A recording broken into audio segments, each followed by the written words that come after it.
Good morning बच्चों। आज हम फर्स्ट चैप्टर स्टार्ट करेंगे, इंट्रोडक्शन टू अकाउंटिंग। इससे पहले वाले चैप्टर्स में मैंने आपको पहले वाले लेक्चर्स में मैंने आप लोगों को बेसिक्स टर्म्स जितनी भी थी वो आपसे डिस्कस कर ली है।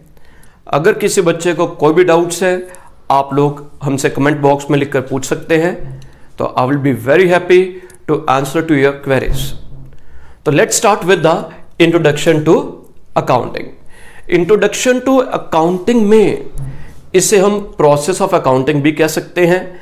अगर आप लोगों को क्वेश्चन आता है features of accounting, characteristics of accounting, हर एक में आप यही क्वेश्चन यही चीज आप लिख देंगे। यहां पर डेफिनेशन इसकी मैंने लिख दी है कि अकाउंटिंग क्या होती है। डेफिनेशन हम बाद में डिस्कस करते हैं। तो इन सब के लिए एक कोड मैंने लिख दिया यहां पर ऑलरेडी। वो कोड क्या आ जाएगा? IMRCSAC। तो इस कोड से जो प्रोसेस ऑफ अकाउंटिंग है वो आप लोगों को समझ आ जाएगा। तो सबसे पहले हमने क्या लिया कि आई से पहला स्टेप आ जाता है identification of business transaction and events. हमें आइडेंटिफाई करना होगा जितनी भी बिजनेस ट्रांजैक्शंस और इवेंट्स हैं।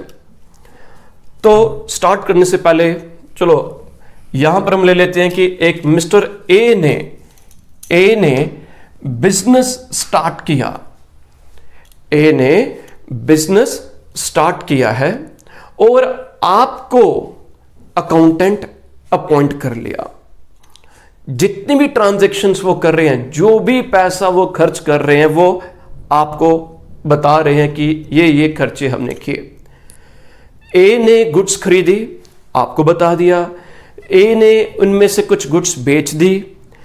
ए ने अपने घर के पैसों से, अपने पर्सनल पैसों से, बिजनेस से नहीं लिए, अपने पैसों से घर के लिए एसी खरीदा, घर के लिए राशन डलवाया, बच्चों की फीस पे की, और भी कई खर्चे ए ने जो इनकर किए।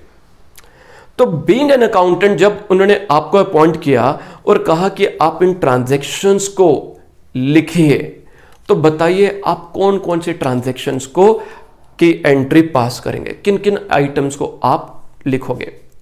मैंने आप लोगों को ट्रांजैक्शंस जो बेसिक्स टर्म्स में बताया था, ट्रांजैक्शंस एंड बेसिक इवेंट्स में क्या मैंने बताया था कि हमने वही ट्रांजैक्शंस लेनी है which are related with the business, जो बिजनेस से रिलेटेड हैं। जो बिजनेस से रिलेटेड नहीं है उन आइटम्स को, उन ट्रांजैक्शंस को हम इग्नोर कर देंगे। तो यहां पर जो गुड्स खरीदी बिजनेस के लिए, this is a business event, this is an economic transaction, इसे हमने लिखना है, इसे हमें कंसिडर करना होगा। ए ने गुड्स बेची, again this is business transaction, economic event related with the business. दो आइटम्स होनी चाहिए थी, वन शुड बी, पहली क्या आ गई, it should be business transaction and related with the, and it can be express in terms of money. तो ये business transaction है, इसलिए इसे भी हम लिख देंगे। ए ने अपने घर के लिए, अपने पर्सनल यूज के लिए अपने पैसों से एसी खरीदा। क्या ये ट्रांजैक्शन हम लिखेंगे यहां पर? हम जब अपने अकाउंट्स बनाएंगे, जब एंट्री करेंगे अकाउंटिंग में क्या इसे हम नोट करेंगे? ये जो ट्रांजैक्शन आ जाएगी इसे हम नोट नहीं करेंगे। क्यों नहीं करेंगे? क्योंकि ये बिजनेस से रिलेटेड नहीं है।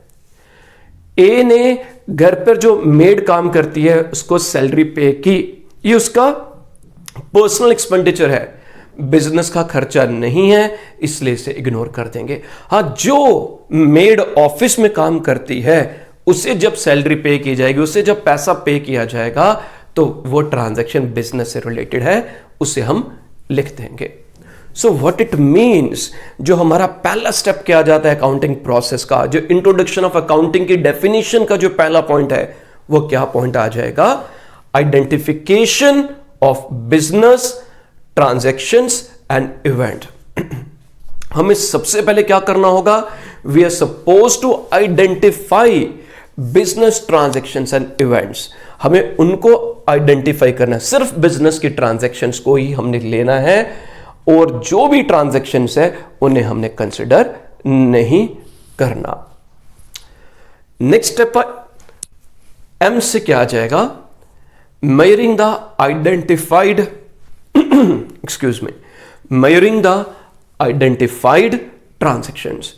जितनी भी ट्रांजैक्शंस अभी हमने आइडेंटिफाई कर ली, हमने गुड्स बेची, हमने गुड्स खरीदी, मैंने 5 बॉक्सेस खरीदे, मैंने 10 यूनिट्स बेचे, जितनी भी ट्रांजैक्शंस थी अब उन्हें हमें मेजर करना है, उन्हें हमने प्रेजेंट करना है, शो करना है in monetary terms. So only those items, only those transactions will be written, will be taken into accountancy, accounts में उन्हीं को लेंगे which can be expressed in terms of money, which can be measured in terms of money.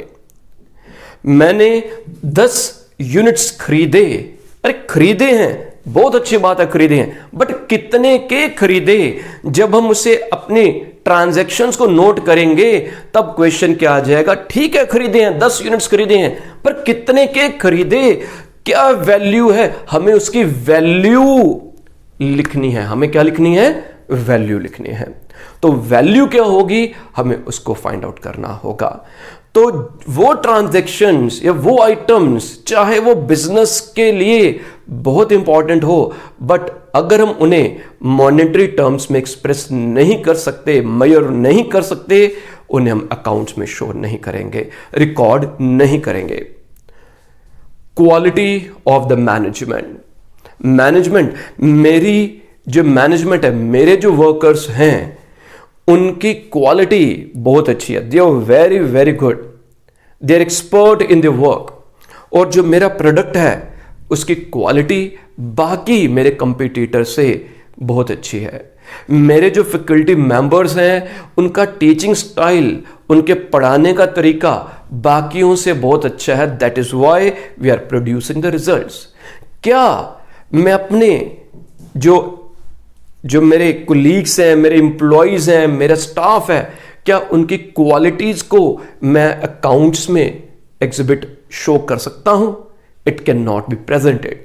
तो even though ये बहुत important चीज है, but उसे हम नहीं लिख सकते, नहीं लिख पाएंगे। तो 2 हमने पॉइंट्स पढ़ लिए, आई से identification of business transactions and events, and the next one measuring the identified transactions।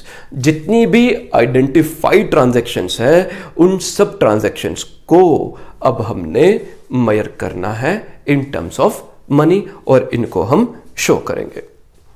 इसके बाद next step हमारे पास R से आ जाता है रिकॉर्डिंग, और ये one of the most important step है प्रोसेस ऑफ अकाउंटिंग में। डेफिनेशन में सबसे इंपॉर्टेंट पॉइंट आ जाएगा। तो आई से सबसे पहले क्या आ जाएगा, हमें वो ट्रांजैक्शंस आइडेंटिफाई करनी है which are related with the business, और इन ट्रांजैक्शंस में से जिनको हम मनी की फॉर्म में मेजर कर सकते हैं, एक्सप्रेस कर सकते हैं, हम उन्हीं ट्रांजैक्शंस को शो करेंगे। Third step is recording. Third is recording. Recording का मतलब आ जाएगा बुक्स में लिखना। आइडेंटिफाई किया, मेजर किया कि ये ट्रांजैक्शन बिजनेस की और इसकी वैल्यू 5,000 रुपीज की है। इसके बाद इन ट्रांजैक्शंस को हम अपनी बुक्स ऑफ ओरिजिनल, जो एंट्रीज की बुक्स होंगी, उनमें रिकॉर्ड करेंगे, उनमें हम लिखेंगे। तो जो बुक्स ऑफ ओरिजिनल एंट्री उसे हम जर्नल कहते हैं। तो इन सब को हम रिकॉर्ड करेंगे जर्नल में। किस में रिकॉर्ड करेंगे? जर्नल में करेंगे, विच कैन बी फर्दर सब divided into cash book, subsidiary books. तो उनमें आगे हम सब इनको क्या करेंगे? सब डिवाइड करेंगे। तो इसमें क्या आ गया, जितनी भी हमारी ट्रांजैक्शंस थी, जितनी भी ट्रांजैक्शंस हमने की, आइडेंटिफाई किया, आइडेंटिफाई करने के बाद उसको मेजर करने के बाद उसको हम कहां पर रिकॉर्ड करेंगे? जितनी ट्रांजैक्शंस होंगी जो हमारी जर्नल होंगी, और जर्नल को हम क्या कहते हैं? These are books of original entry. तो अक्सर क्वेश्चन एमसीक्यूज में जो पूछा जाता है या फिर आपके किसी भी प्रकार के क्वेश्चन में 1 मार्क में या किसी में भी आ जाता है कि बुक्स ऑफ ओरिजिनल एंट्रीज क्या होती हैं। तो बुक्स ऑफ ओरिजिनल एंट्रीज में हमारे पास जर्नल आ जाती है। तो recording one of the most important जो स्टेप आ जाता है। इसके बाद जो एप्रोप्रिएट बुक्स ऑफ अकाउंट्स में इन आइटम्स को हमने रिकॉर्ड करने के बाद नेक्स्ट स्टेप हमारा आ जाता है आर के बाद जो नेक्स्ट आ जाता है सी मीन्स क्लासिफाइंग। अब हमें क्या करना होगा? क्लासिफाई करना होगा। तो नेक्स्ट इज क्लासिफाइंग।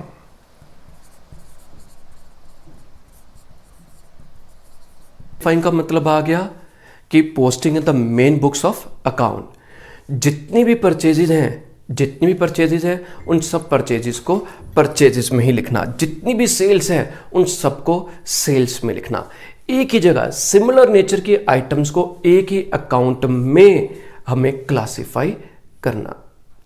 तो जो क्लासिफाइंग का प्रोसेस कैसे क्लासिफाई किया जाता है ये हम लेटर स्टेजेस में, लेटर लेक्चर्स में पढ़ेंगे, बट उसके लिए जो की वर्ड आ जाएगा कि इस प्रोसेस में को क्या कहते हैं? That is called ledger posting. तो लेजर पोस्टिंग में क्या आ जाएगा? क्लासिफिकेशन होती है। एक तरह की ट्रांजैक्शन जितनी भी होंगी उन्हें एक ही अकाउंट के अंडर लिखा जाता है। तो क्लासिफिकेशन के बाद नेक्स्ट आ जाता है स्टेप हमारे पास समराइजिंग। नेक्स्ट क्या आ जाएगा? समराइजिंग। तो समराइजिंग का मतलब क्या जाता है? SUMMARISING। समराइजिंग आ गया। समराइजिंग का मतलब क्या जाएगा कि हमने जितना भी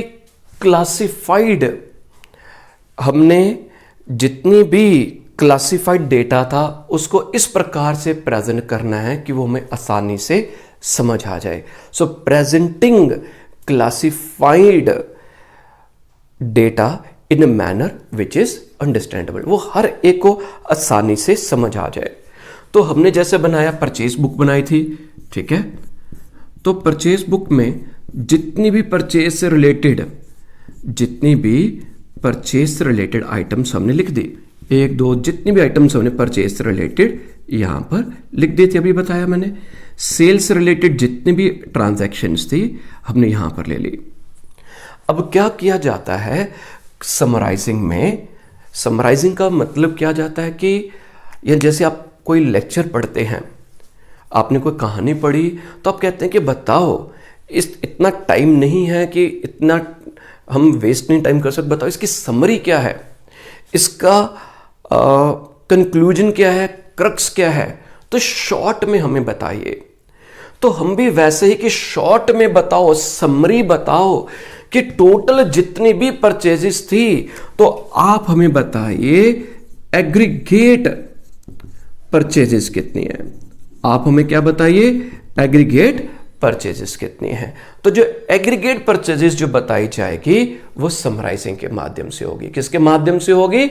समराइजिंग के माध्यम से होगी कि टोटल जो एग्रीगेट परचेजेस हमारी है वो 1 लाख है। एग्रीगेट सेल्स, जो टोटल सेल्स हमारी जो है वो हमारी 1,50,000 है। समराइजिंग में क्या जाता है? 3 प्रकार की स्टेटमेंट्स हम बनाते हैं। 3 फिनेंशियल स्टेटमेंट्स हम बनाते हैं। वो फिनेंशियल स्टेटमेंट्स क्या आ जाएंगी? एक इसमें जो हम बनाते हैं that is trial balance. 3 financial statement में फर्स्ट आ जाएगा trial balance, next is profit and loss, और इन केस ऑफ कंपनीज हम वर्ड यूज करते हैं statement of profit and loss, and the last one is balance sheet. Balance sheet. ये तीनों जो statements हमें बनानी पड़ती है समराइजिंग के अंडर, तो ये तीनों अलग अलग चैप्टर्स हैं, बहुत इंपॉर्टेंट चैप्टर्स हैं। ट्रायल बैलेंस आ जाएगा, लेटर पार्ट में हम पढ़ेंगे। प्रॉफिट एंड लॉस, इसे फिनेंशियल स्टेटमेंट से रिलेटेड आ जाएगा। One of the most important chapters में हमें प्रॉफिट एंड लॉस और बैलेंस शीट बनानी होगी। तो समराइजिंग भी हो गया अब हमारा। नेक्स्ट आ जाएगा जो हमारे पास स्टेप आ गया, that is analysing and interpretation. जो नेक्स्ट क्या आ गया, सबसे पहले हमने क्या पढ़ा था, तो सबसे पहला जो हमारे पास स्टेप जो था वो आ जाता था आइडेंटिफिकेशन। हमें बिजनेस ट्रांजैक्शंस को आइडेंटिफाई करना है। एम मीन्स मेजर करना है, जिन्हें मेजर कर सकते हैं इन टर्म्स ऑफ मनी, उसी को ही शो करना है। आर से रिकॉर्ड करना है बुक्स में। तो रिकॉर्डिंग किस प्रकार से की जाती है, रिकॉर्डिंग की जाती है in the books of original entry, journal, और वो उसको आगे हम सब डिवाइड कर सकते हैं। कैश बुक है, सब्सिडरी बुक्स आ जाती हैं, तो उसके माध्यम से में रिकॉर्ड किया जाता है। रिकॉर्डिंग के बाद आता है क्लासीफाई करना। क्लासीफाइंग का मतलब क्या जाता है, क्लासीफाई का मतलब आ जाता है एक प्रकार की, एक नेचर की जितनी भी ट्रांजैक्शंस हैं, आइटम्स हैं, उनको एक ही जगह पर लिखना है।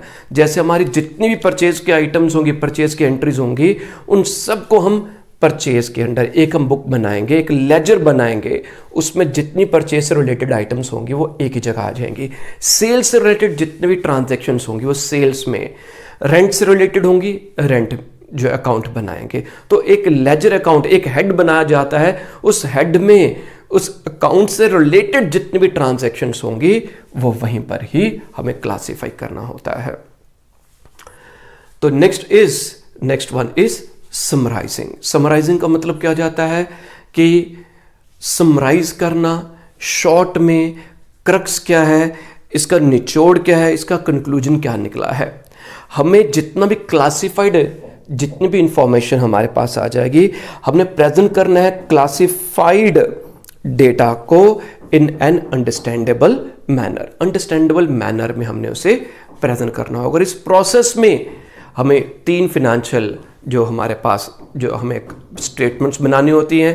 पहली आ जाती है हमारे पास ट्रायल बैलेंस, दूसरी आ जाती है profit and loss account, and third one is balance sheet. Next is balance sheet and next is analysing and interpretation. Analyse करना क्या आ जाएगा, एनालाइज करना और इंटरप्रेट करना। और जो मेन काम जो शुरू होता है, मेन वर्क यहीं से शुरू होता है, एनालाइज करना और इंटरप्रेट करना। एनालाइज का मतलब क्या आ जाएगा कि इस समय तक तो एग्जैक्ट पिक्चर क्या है, जो भी एग्जैक्ट पिक्चर थी वो अब हमारे पास सामने आ गई। कितना हमारा प्रॉफिट है, क्या लॉस है, हमारी फाइनेंशियल पोजीशन क्या है। जब हमने प्रॉफिट एंड लॉस बनाया तो प्रॉफिट एंड लॉस हमारा प्रॉफिट की पिक्चर बता रहा है कि हमने कितना प्रॉफिट कमाया। बैलेंस शीट से पता चलता है कि हमारी एक ऑन ए पर्टिकुलर डेट को क्या फाइनेंशियल पोजीशन है। तो एनालाइजिंग एंड इंटरप्रिटेशन में क्या जाता है, सोच विचार करना। मैनेजमेंट के लोग बैठेंगे, सीए का काम शुरू हो जाएगा। अब वो हमारा जो डेटा है, हमारा जो रिजल्ट है, उस रिजल्ट को एनालाइज करेंगे, सोच विचार करेंगे, आत्ममंथन करेंगे कि भाई हमें कहाँ कहाँ पर और इम्प्रूव करना है, क्या क्या चीज़ें हमारे फेवर में थी और हमें क्या स्ट्रैटेजीज, क्या प्लानिंग करनी होगी फॉर फ्यूचर। तो फ्यूचर के लिए जो भी काम, जो भी planning, everything will be dealt in, वो सब कहाँ पर होगा, एनालाइजिंग एंड इंटरप्रिटेशन के स्टेप में। And the last one is communicating.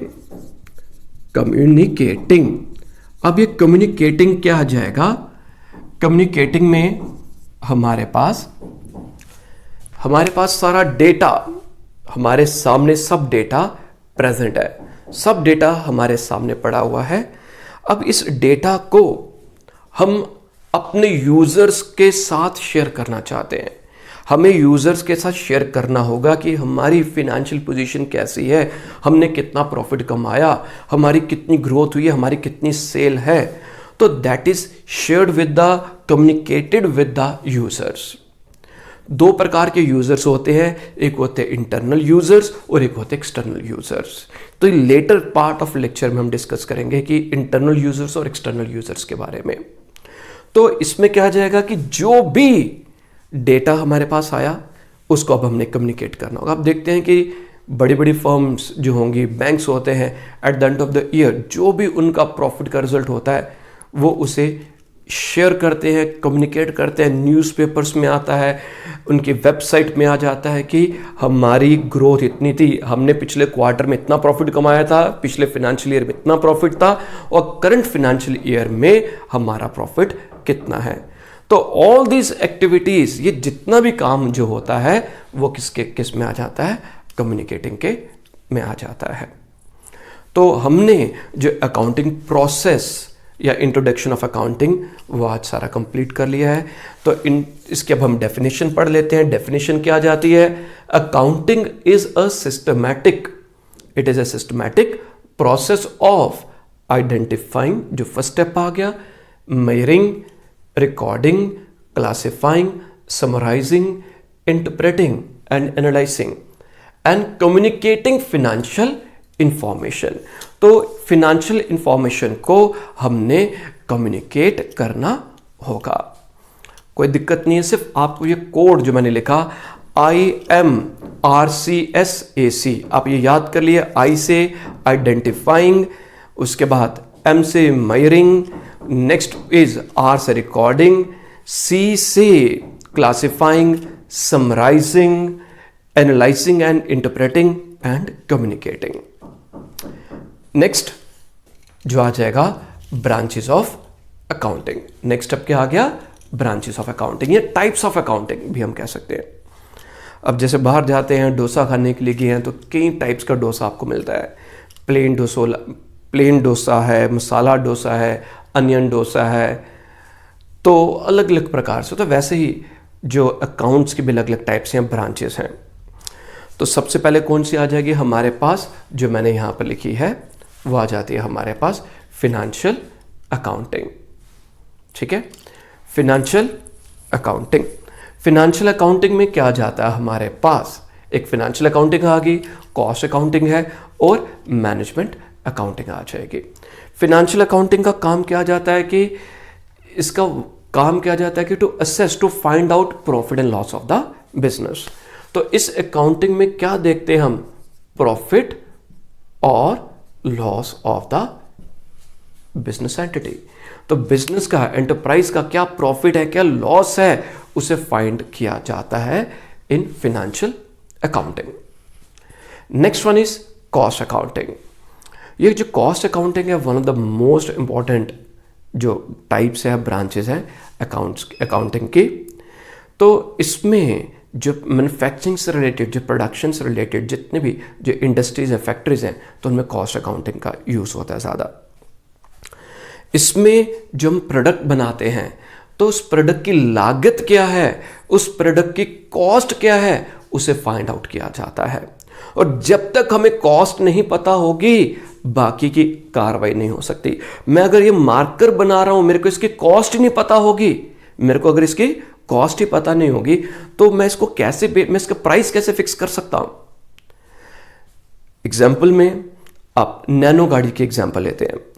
तो रतन टाटा जी ने ये बोला था कि मैं एक गाड़ी बनाऊंगा और वो गाड़ी ऐसी होगी कि जो कॉमन मिडिल मैन, लोअर जो मिडिल क्लास के लोग हैं, जो 4 व्हीलर अफोर्ड अभी नहीं कर पाते हैं, वो भी यूज कर सके। उन्होंने एक बार कहा था कि मैंने कोई प्राइस टैग उसके लिए नहीं बोला था कि मैं 1 लाख की, तो वो तो मीडिया के कुछ लोगों ने या कोई भी कारण से तो एक हाइप बना दी, 1 लाख या लाख टक की कार बनाएंगे। तो उन्होंने कहा कि took it as a challenge कि मेरे पास बेचनी कितने की है, 1 लाख की बेचनी है। वो एक पहले आ गया, अब मेरा जो काम है उल्टा रिवर्स आ गया कि मेरे को जो प्रोडक्ट बनाना है उसकी कॉस्ट 1 लाख से कम रखनी होगी। तो किसका यूज हुआ होगा? Cost accounting.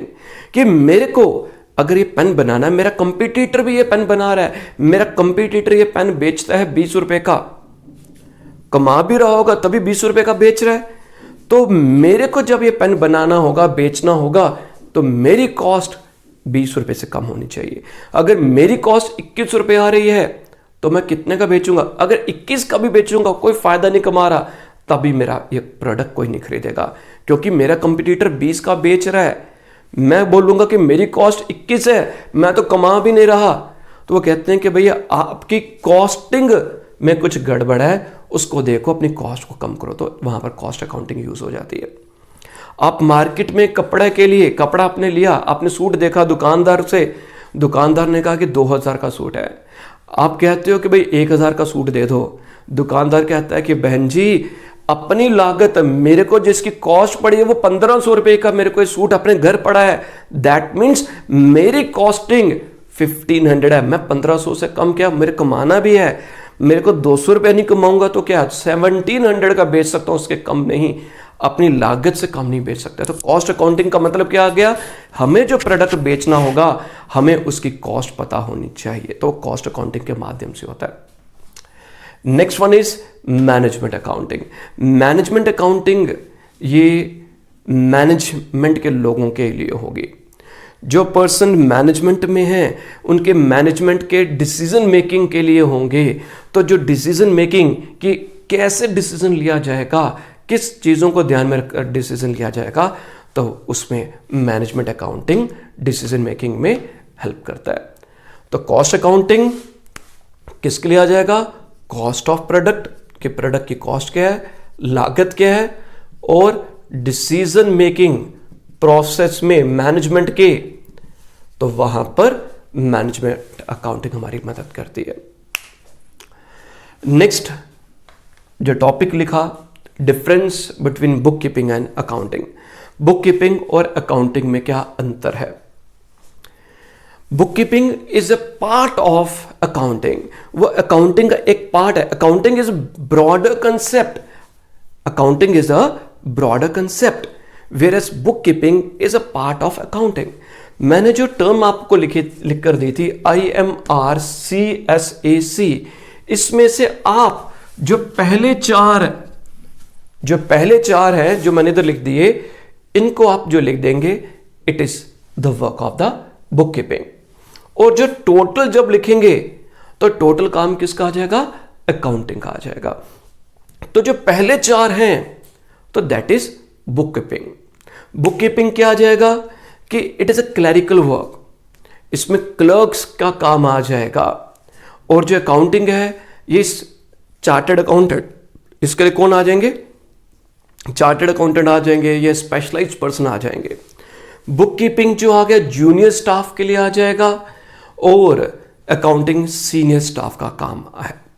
बुक कीपिंग वही रूटीन काम है, वही घिसा पिटा वही काम लग रहे हैं, कर रहे हैं। But accounting is a dynamic work, ये एक डायनेमिक काम है, ये एक एनालिटिकल वर्क है। बट बुक कीपिंग वही बोरिंग घिसा पिटा रूटीन का काम आ जाएगा। तो जैसे अब आपने ये कॉमर्स स्ट्रीम ली है, जब आप चार्टर्ड अकाउंटेंट बनेंगे तो आपके लिए अकाउंटिंग होगा, ठीक है। नेक्स्ट वन इज जो बुक कीपिंग के लिए कोई स्पेशलाइज्ड स्किल्स की नॉलेज की जरूरत नहीं है। आम कोई पर्सन भी, लेमैन भी जो रेडी चलाता है वो भी तो हिसाब किताब अपना रख लेता है, सिंपल लिख लेता है कि मैंने इतने का सामान खरीदा और मैंने इतने का बेचा। शाम को वो क्या करता है, उसने अकाउंट्स कुछ नहीं पढ़ा। रेडी वाला भी शाम को हिसाब लगा लेता है कि मैंने कितने पैसे कमाए, मैंने 500 रुपए का, मैंने 1500 रुपए का मैंने फ्रूट खरीदा था और मैंने 2200 रुपए का फ्रूट बेच दिया जितना भी था शाम तक, तो कितने पैसे कमाए? 700 रुपया मैंने आज कमा लिया। तो ये जो छोटा मोटा जो लिखेगा, खरीदा इतने का सामान, खरीदा इतने का बेचा, दैट इज बुक कीपिंग। तो इसके लिए कोई स्पेशलाइज स्किल्स की जरूरत नहीं है। वेयरएज अकाउंटिंग के लिए स्पेशलाइज स्किल्स की जरूरत होती है, अकाउंटिंग के लिए स्पेशलाइज स्किल्स की जरूरत होगी।